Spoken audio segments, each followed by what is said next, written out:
নমস্কার বন্ধুরা, আমি অর্ক রায়। আমি একজন জ্যোতিষতান্ত্রিক এবং পেসিডার। আজকে আপনাদের বলতে চলেছি 2025 7ই সেপ্টেম্বর যে চন্দ্রগ্রহণ হবে সেটির সম্পূর্ণ বিস্তারিত আলোচনা এবং কি করবেন কি করবেন না এবং রাশিগতভাবে কি প্রভাব পড়বে। 7ই সেপ্টেম্বর 2025 তারিখে একটি অত্যাশ্চর্য পূর্ণগ্রাস চন্দ্রগ্রহণ রাতের আকাশে আলোকিত করবে এবং চাঁদ পৃথিবীর ছায়ায় প্রবেশ করবে এবং একটি সুন্দর লাল বা কমলা রং ধারণ করবে, যাকে ব্লাড মুন বলা হবে।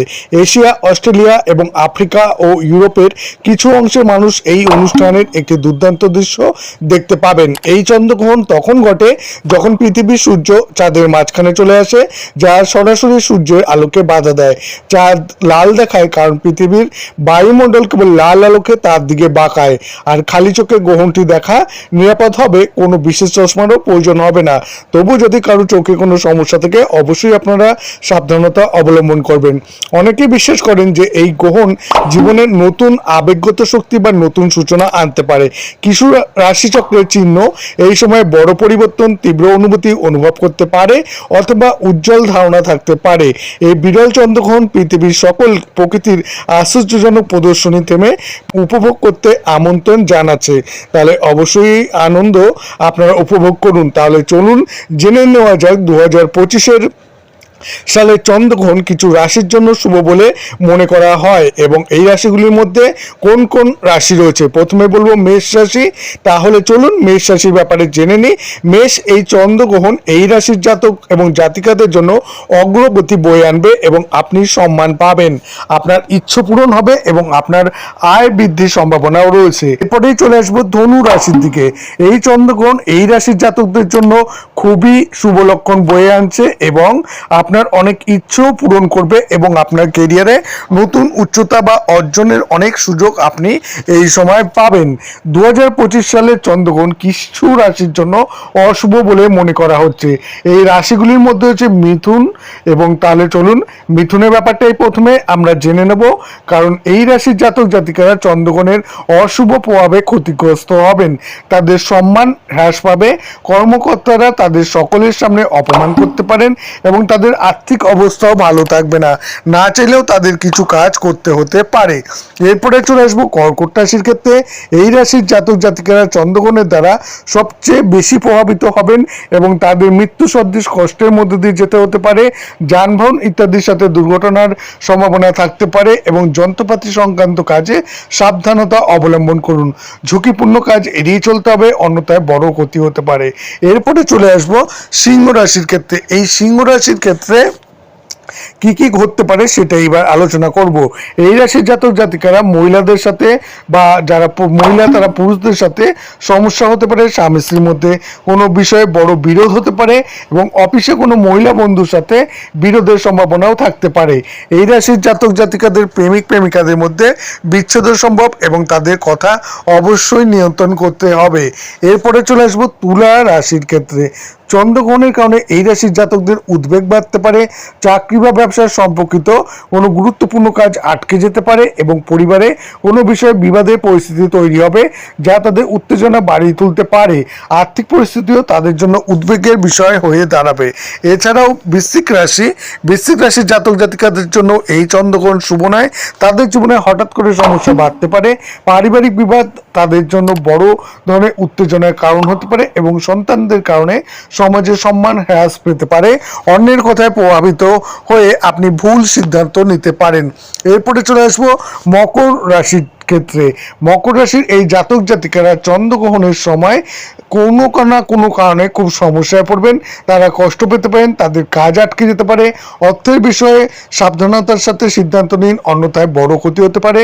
পৈতৃক সম্পত্তির সাথে সম্পর্কিত বিষয়গুলি জটিল আকার ধারণ করতে পারে, যা তাদের চিন্তার বিষয় হতে পারে। এরপরে চলে আসবো কুম্ভ রাশির ক্ষেত্রে।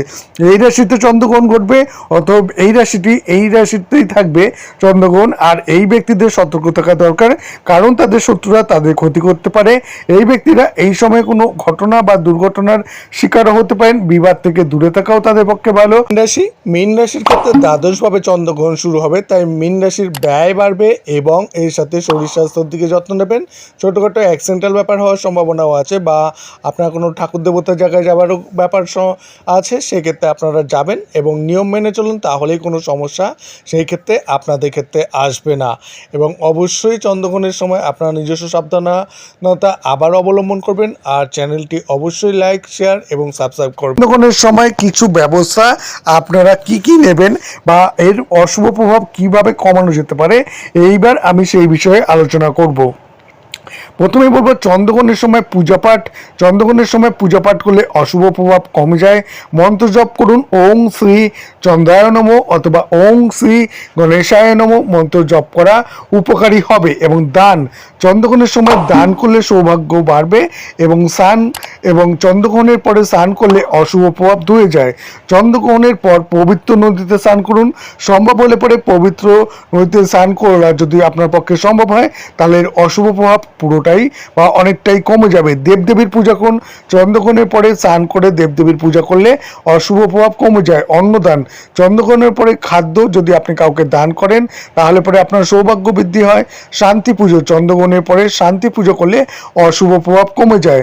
সাধারণ সমাধান কি আপনারা করবেন? 1 নম্বর, পরিষ্কার পরিচ্ছন্নতা, বাড়ি এবং আশেপাশের পরিবেশ পরিষ্কার পরিচ্ছন্ন রাখুন। পবিত্রতা, ঘরে পবিত্রতা বজায় রাখুন। সংযম, চন্দ্রগ্রহণের সময় সংযম বজায় রাখুন। ধ্যান, চন্দ্রগ্রহণের সময় ধ্যান করুন।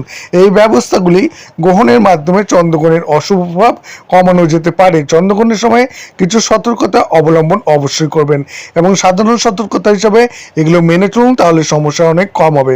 কোনো খাওয়া দাওয়া করবেন না চন্দ্রগ্রহণের সময়, কোনো ধরনের খাবার গ্রহণ করবেন না। জল খাবেন না চন্দ্রগ্রহণের সময়, জলও আগে খেয়ে নেবেন। চন্দ্রগ্রহণের সময় জল খাবেন না, কারণ এই ধরনের বিভিন্ন জীবাণু এই সময় বেরোয়।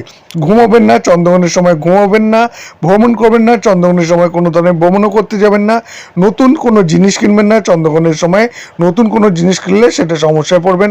তর্কাতর্কি বা ঝামেলা অশান্তি করবেন না, তাহলে সমস্যা কম হবে। অশুভ কোনো কাজ করবেন না চন্দ্রগ্রহণের সময়, অশুভ কাজ করলে সেটা আপনার সমস্যা আরও বাড়িয়ে তুলবে। পবিত্র স্থান কোনো দর্শন করতে যাবেন না চন্দ্রগ্রহণের সময়, পবিত্র স্থান দর্শন করলে সমস্যা আরও বাড়িয়ে তোলে।